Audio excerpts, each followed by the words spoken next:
வந்திருக்க அனைவருக்கும் வணக்கம். ஸ்பெஷலா சந்தானம் சார் ஃபேன்ஸுக்கு வணக்கம். ஏன்னா உங்களை பத்தி நான் சொல்லிடுறேன். ஏன்னா உண்மையிலேயே வந்து அவர் உங்களை ரொம்ப நேசிக்கிறாரு, ரொம்ப நிறைய மரியாதை வச்சிருக்காரு.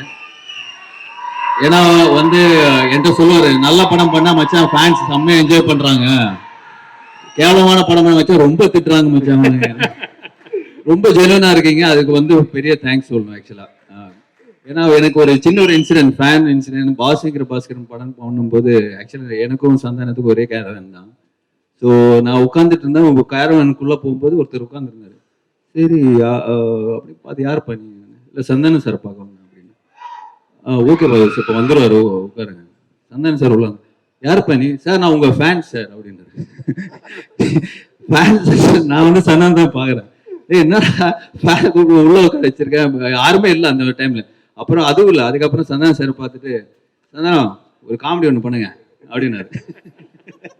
சந்தானம் வந்து, டேய் படத்துலதான் காமெடி பண்ண முடியும், நீ நான் சொல்லும் போதெல்லாம் நான் உன்னால காமெடி பண்ண முடியாது போடான்னு சொல்லிட்டு.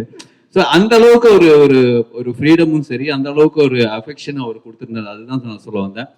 அண்ட் கண்டிப்பா வடகுப்பட்டி ராமசாமி மிகப்பெரிய சக்சஸ் ஆகும்னு நம்பிக்கை இருக்கு. ஏன்னா நிறைய பேர் இந்த படத்தை பார்த்துட்டு அவங்களோட ரிவ்யூஸ், நிறைய டைரக்டர்ஸ் படம் பார்த்தீங்க. அவர் யூஸ்வலா வந்து ஒரு படம் பார்த்தா யாருக்குமே காட்ட மாட்டாங்க. பட் கார்த்திக் யோகி வந்து I think is a very confident டைரக்டர்னு சொல்லுவாங்க. தட்ஸ் வை இஸ் ரொம்ப ஓப்பனாக நிறைய சஜஷன்ஸ் இருக்கட்டும். என்கிட்டே வந்து மச்சான் படம் பாருன்னு சொல்லிட்டு 2 மாசமா சொல்லிட்டு இருக்காரு. பட் சரி, இன்னொரு ப்ரொடக்ஷன் ஹவுஸ் படம் பார்க்கக்கூடாதுன்னு சொல்லியிருந்து நான் ரிலீஸ் அன்னைக்கு பார்க்குறேன்னு சொல்லியிருக்கேன். ஸோ கண்டிப்பாக டிக்லோனா வந்து இதே தியேட்டர்ல தான் வந்து அந்த ப்ரிவியூ ஷோ இருந்தது. உண்மையிலேயே பயங்கரமா என்ஜாய் பண்ணேன். ஸோ கண்டிப்பா இந்த படம் ஒரு மிகப்பெரிய சக்சஸ் ஆகுன்ற ஒரு நம்பிக்கை இருக்கு. அண்ட் இந்த படம் ஆக்சுவலா வந்து அசம்பிள் பண்ணும்போது சந்தானம் சார் சொன்ன மாதிரி பெரிய பட்ஜெட்டு, என்ன மச்சா என்ன பண்ணலாம், எல்லாருமே வந்து சுருக்கி பண்ண சொல்றாங்க அப்படின்னு சொல்லி என்ற கம்ப்ளைண்ட் பண்ணிட்டு இருந்தாரு. சரி நான் சொன்னேன் வெயிட் பண்ண மச்சான் அப்படின்னு சொன்னேன். இல்ல நம்மளே பண்ணிடலாமா, நான் சொன்னேன் ஏற்கனவே நீ நிறைய பண்ணிட்டு இருக்க, இதுக்கு மேல நீ வந்து எவ்வளவுதான்டா தாங்குவேன், நீ வெயிட் பண்ணு, நல்ல ஒரு ப்ரொடியூசர் வருவாரு, நீ வெயிட் பண்ணு அப்படின்னு சொல்லிட்டு இருந்தேன். பட் லக்கிலி இந்த ப்ராஜெக்டுக்கு Vishwaprasad sir, People Media Factory வந்து இட்ஸ் பிளெஸிங் தான் சொல்லுவேன். ஏன்னா அவர் வந்து மிகப்பெரிய படங்கள் வந்து தெலுங்குல பண்ணியிருக்காரு. அதுக்கு முன்னாடியே வந்து நிறைய படங்கள் வந்து இப்போ டிஸ்ட்ரிபியூஷன் யூஎஸ்ல இருக்கு. என்னோட படங்களே நிறைய யூஎஸ்ல டிஸ்ட்ரிபியூஷன்ஸ் பண்ணியிருக்காரு. அது தாண்டி கதையை நம்பி அந்த ப்ராஜெக்டை நம்பி எடுக்கிற ஒரு ப்ரொடியூசர் தான் சொல்லுவாங்க. So thank you sir, thank you for coming to Tamil industry. We need producers like you. அது இல்லாம அவரோட சக்சஸ் ரேட் நீங்க தெலுங்குல பாத்தீங்கன்னா மிகப்பெரிய very high success rate.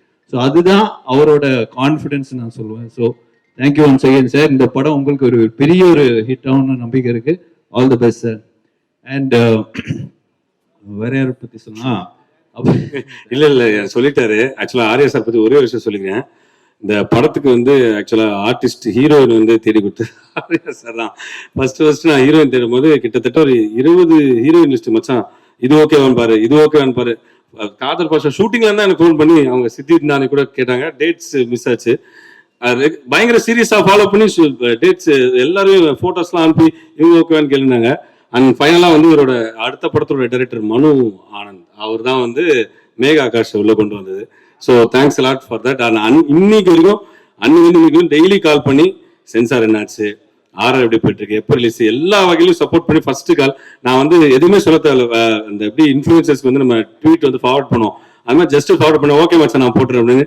Sir special thanks sir, special thanks a lot. Santa fans எல்லாம் சேர்ந்து ஆர்யா சாருக்கு ஒரு பயங்கர கிளாப்ஸ் பண்ணுவோம், பயங்கர சப்போர்ட். சாண்டா வந்து என்னோட ஸ்பெஷல் ஃப்ரெண்டு, ஸ்பெஷல் பர்சன், எப்போ என்னோட ஃபேவரட் பர்சன் தான் சொல்லுவேன். சூப்பர் ஸ்டார் போடாமல் இருக்கிறேன் இருக்கிற பிரச்சனை பார்த்ததான். ஸோ பட் ஏன்னா இந்த ஷூட்டிங் ஆக்சுவலாக போகிறதுக்கு முன்னாடி எனக்கு ஃபோன் பண்ணி மச்சான் இந்த மாதிரி 65 days கண்டினியூஸாக ஷூட்டிங் போகிறேன், உடம்புலாம் பக்காவாக வச்சுக்கணும் மச்சான், என்ன மச்சா பண்ணோம் அப்படின்னு. காலையில் கொஞ்சம் கார்டியோ பண்ணுறான், எக்ஸசைஸ்லாம் கொஞ்சம் சொன்னேன், இந்த மாதிரி ஜிம் ஸ்ட்ரெங்க் ட்ரைனிங்லாம் பண்ணு, ரொம்ப எக்ஸர்ட் பண்ணிக்காத அப்படின்லாம் சொல்லியிருந்தேன். சரி அப்புறம் அவர் பொள்ளாச்சி போனோடனே சரி ரொம்ப நாள் ஆச்சே பேசி பார்ப்போம், ஏதாவது எக்ஸசைஸ் பண்ணுறான்னு கால் பண்ணி கேட்டேன். என்ன மச்சா ஏதாவது எக்ஸசைஸ் எல்லாம் பண்ணுறியாடா, டைம் கிடைக்குதா? ஆமாச்சா டெய்லி எக்ஸசைஸ் பண்ணுறேன். என்ன பண்ணுறேன்? மேகா ஆகாஷோட டெய்லி ஷட்டில் விளாடுறேன் அப்படின்னா, ஏய் உன்னை எக்ஸசைஸ் தானடா பண்ண சொல்ல. ஸோ அந்த அளவுக்கு ஒரு என்ன சொல்ற ஹெல்த் கான்சியஸ் பர்சன் தான். இல்ல, நீ என்ன சொல்லாமனு புரிஞ்சிருச்சு அவங்களுக்கு, நீ சமாளிக்காது. ஸோ அதெல்லாம் தாண்டி I think for is hard ஒர்க்னு நான் நிறைய சொல்லுவேன். பட் நான் வந்து ரொம்ப பார்த்துருக்கேன். ஏன்னா ஒவ்வொரு சீனா இருக்கட்டும், இவர் சொன்ன மாதிரி ஒவ்வொரு பஞ்சா இருக்கட்டும், நிறைய வேர்ஷன்ஸ் இருக்கும். இப்போ அவங்க டீம் இருக்குல்ல, Prem Sethu, A team, B team, C டீம்னு ஒரு 3 டீம் வச்சிருப்பாரு. ஏ டீமோட பஞ்ச் எடுத்து பி டீம் அவங்க போட்டி போட்டு ரைட்டிங் பண்ணுவாங்க. ஸோ இது வந்து இவருக்கு வந்து இவ்வளவு பெரிய சக்சஸ், இவ்வளவு பெரிய ஃபேன் ஃபாலோயிங், இவ்வளவு பெரிய காமெடி சென்ஸ் இருக்கிறது வந்து ஒன்லி சும்மா ஒரு ஏதோ நிறைய ஆக்டர்ஸ் நம்ம ஆக்டிங் வரும்போது சும்மா போய் நம்ம சீன்ல கொடுத்தது பண்ணாம அதுக்காக மெனக்கெட்டு அதுக்காக ரைட் பண்ணி அதுக்கான ஒரு பஞ்சு, அதுக்கான ஒரு இப்போ கரண்ட்ல நடக்கிற இஷ்யூ எடுத்து அந்த இதுல ரெலவெண்டா பண்றது வந்து இட்ஸ் நாட் ஈஸி. பட் இன்னும் வரைக்கும் அது பண்ணிட்டு இருக்காரு. So hats off you brother. இந்த படம் மிகப்பெரிய ஹிட்டான ஒரு ஒரு உள்கூத்து ஒன்று இருக்கு எனக்கு. ஏன்னா நெக்ஸ்ட் வந்து நான் சந்தானம் சார் அண்ட் யோகி சேர்ந்து ஒரு படம் பண்றோம். ஸோ அது வந்து ரொம்ப நாளா வந்து மச்சான் 2 பேரும் சேர்ந்து படம் பண்ணணும், பேசிட்டு தான் இருக்கணும், தவிர ஒண்ணுமே செட் ஆகாம சொல்லிட்டு ரொம்ப ட்ரை பண்ணோம். பட் ஃபைனலா வந்து இவர் வந்து சந்தானம் சார் தான் வந்து யோகி வந்து கரெக்டா இருப்பாரு நம்மளுக்கு, நம்ம சேர்ந்து அந்த படம் பண்ணோம். வெறும் யோகி யோகி சொல்லாதடா, ஏற்கனவே பிரச்சனையா இருக்கு. கார்த்திக் யோகின்னு சொல்றாங்க. கார்த்திக் யோகி சேர்ந்து ஒரு ஒரு அட்வென்ச்சர் ஃபேண்டசி மாதிரி ஒன்று பிளான் பண்ணியிருக்கோம். ஸோ கூடிய சீக்கிரம் அதை ஸ்டார்ட் பண்ணுவோம். ஸோ லுக்கி இந்த படம் பெரிய ஹிட்டானா அது ஒரு பெரிய போனஸ் எங்களுக்கு. So thank you and thanks for inviting and special thanks to Ashwin and Allu Suresh. Because ஏன்னா எனக்கு வேற வேலை இல்லை, கண்டிப்பா எங்க கூப்பிட்டாலும் வந்துடுவேன். பட் அதெல்லாம் தாண்டி நீங்க வந்து இந்த படத்துக்காக வந்து சப்போர்ட் பண்ணது வந்து very very sweet of you guys. Very happy and thank you so much. Thanks மச்சான். ஆக்சுவலா ஆர்யா வந்து எப்படின்னா என்னுடைய விஷயம் இப்போ கார்த்திக் சொன்ன மாதிரி என் படம், என்னுடைய படத்துல ஹீரோயின் மற்ற எந்த விஷயமா இருந்தாலும் அவ்வளோ கேர் பண்ணிப்பான். என்னை பார்த்த உடனே இவனை பார்க்க போறனாலே எனக்கு பயமா இருக்கும். பார்த்தோன்னே என் பாடியை ஃபர்ஸ்ட் பார்த்துட்டுவான், ஏன் திரும்ப ஏன் இங்கே வெயிட் போட்டுச்சு அது பண்ண அப்படின்னு. எந்த அளவுக்குன்னா ஒரு தடவை கிட்டத்தட்ட ஒரு 5-6 days முன்னாடி இருக்கும்னு நினைக்கிறேன், நியூ இயர் அன்னைக்கு ஃபோன் பண்ணேன். சரி வெளியே எங்கே போகிறது மச்சான் ஃபோன் பண்ணி அதை கேட்கணும், மச்சான் நியூ இயர் பார்ட்டி நடா அப்படின்னு. கிளம்பி வந்துரு 8 o'clock அண்ணா நகர் வந்துரு அப்படின்னா சரி சொல்லிட்டு நானும் கிளம்பி போயிட்டேன். போனா 8 மணில இருந்து நைட்டு 12 மணி வரையும் ஃபுட்பால் விளையாட வச்சான் கிரவுண்ட்ல. அப்புறம் 12 மணில இருந்து 4 மணி வரைக்கும் ஸ்விம்மிங் பண்ண வச்சான். அதுக்கப்புறம் 4 மணில இருந்து விடியகால காலைல 8 மணி வரைக்கும் சைக்கிளிங் பண்ண வச்சான். நியூ இயருக்கு ரெசல்யூஷன் எடுப்பாங்க, இதுல இருந்து நான் ஜிம்முக்கு போறேன்னு. நியூ இயர் அன்னைக்கே ஜிம் பண்ற ஒரே ஆளு நம்ம ஆர்யா மட்டும்தான். ஸோ அந்த அளவுக்கு ஒரு ஹெல்த் கான்சியஸ், அதே மாதிரி அக்கறை. இன்னைக்கு சினிமா இண்டஸ்ட்ரியில் இருக்க நிறைய பேர் ஹெல்த் கான்சியஸ்ல இருக்காங்க, ஜிம்முக்கு போறாங்க பண்றாங்கன்னா அதுக்கு முக்கிய காரணம் ஆர்யா தான். அதே மாதிரி இந்தியன் சினிமாவில் எடுத்துக்கிட்டீங்கன்னா நிறைய பேர் நிறைய ஹீரோஸ் உடம்பு ஏத்துறாங்க, கட்ஸ் எல்லாம் காட்டுறாங்க. ஆனா உண்மையிலேயே மச்சான் அடிச்சுக்கவே முடியாது. உடம்புன்னா செதுக்கிறதுல டைரக்டர் சொல்லிட்டாருன்னா அந்த அளவுக்கு டெடிகேஷன். ஆக்சுவலா ஆர்யா வந்து எந்த பினான்சியரை போய் பார்த்தாலும் ஃபர்ஸ்ட் அவங்க வந்து என்னதான் கேட்பாங்க, எப்படி இருக்காரு உங்க ஃப்ரெண்டு சந்தான் அப்படின்னுவாங்க. நான் போய் எந்த பினான்சியரை பார்த்தாலும் ஃபர்ஸ்ட் அவங்க என்கிட்ட கேட்கறது உங்க ஃப்ரெண்டு ஆர்யா எப்படி இருக்காங்கன்னு. இது நிறைய பேர் என்கிட்ட கேட்டாங்க, என்னங்க நீங்களும் ஆர்யா அவ்வளோ க்ளோஸா, உங்களை பார்த்தா அவரை கேட்கறாங்க, அவரை பார்த்தா உங்களை கேட்கறாங்க. நான் சொன்னேன் அப்படிலாம் இல்லை, இந்த பினான்சியர்ஸ் எல்லாருக்கிட்டையும் 2 பேரும் கடன் வாங்கியிருக்கோம். ஸோ இவனை பார்க்கும்போது அவன் நல்லா இருக்கானா படம் பண்றான் அப்படின்னு கேட்பாங்க, என்ன பார்க்கும்போது அவன் நல்லா இருக்கானா படம் பண்றான்னு சொல்லி கேட்பாங்க அப்படின்னு. அப்ப ஆரியதான் சொன்னான், மச்சான் இனி வேலைக்கு ஆகும் இந்த பினான்சியர்ஸ் இதெல்லாம் நம்ம ஒண்ணு பண்ணலாம் அப்படின்னு கொஞ்ச நாளைக்கு முன்னாடி சொன்னா, மச்சான் ஒரு தங்கம் முட்டைற வாத்து ஒண்ணு நான் பிடிச்சிருக்கேன், நம்ம வந்து அந்த வாத்தை வச்சு படம் பண்ணலாம் அப்படின்னா. சரி மச்சான் எல்லாம் பேசி முடிச்சிட்டோம். அப்ப நான் சொன்னேன், மச்சான் எப்ப மச்சான் அந்த முட்டை போடலாம் வாத்துன்னு பின்னாடி பாத்துக்கிட்டே இருக்கலாம் மச்சான். நானும் அவனும் அந்த வாத்துக்கு பின்னாடி கை வச்சு பாத்துக்கிட்டே இருக்கிறோம். கொஞ்ச நேரம் கழிச்சு எங்களுக்கு பின்னாடி பிளட் வந்துன்னு இருக்கு. அப்புறம் தான் நான் சொன்னேன், மச்சான் அந்த வாத்து நம்ம கிட்ட இருந்து முட்டையை எடுத்துன்னு இருக்கு மச்சான் அப்படின்னு. ஆமாண்டா. சோ இப்ப நிறைய பேருக்கு ஒரு கண்டென்ட் கிடைச்சிருக்கு, யார் அந்த வாத்துன்னு ஒரு தம்ப்நெயில், அது நீங்களே கண்டுபிடிச்சுக்கீங்க.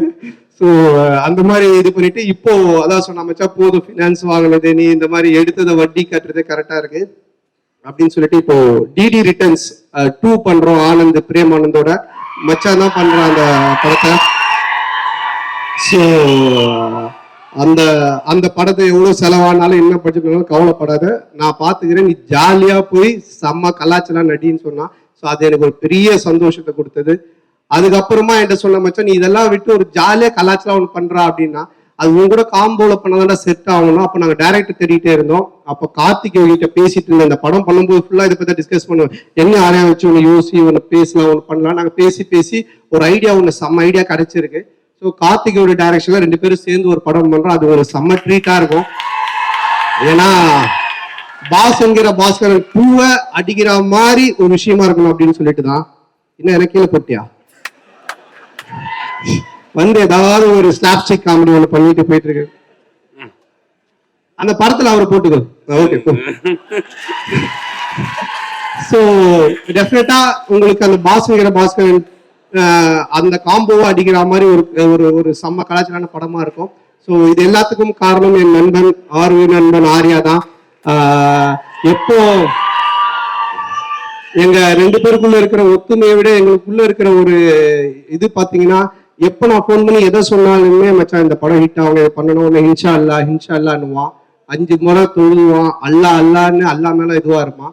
நான் இந்த சைடு சிவான்னு சிவான்னு சொல்லிட்டு இருப்பேன்.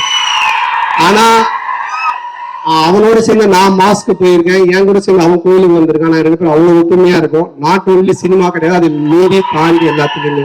ஸோ அது எங்களுக்கு இறைவன் கொடுத்த ஒரு வரம் தான் நினைக்கணும். ஸோ ரொம்ப தேங்க்ஸ் மச்சான். இன்னைக்கு வந்து ரொம்ப நேரமா இங்க உட்காந்துருக்கேன். நான் பக்கத்துல கூட உட்காந்து நான் இங்க வந்துட்டேன். ஸோ தேங்க்ஸ் மச்சான். தேங்க்யூ லவ் யூ மச்சான். Thanks bro, thanks a lot. Thank you.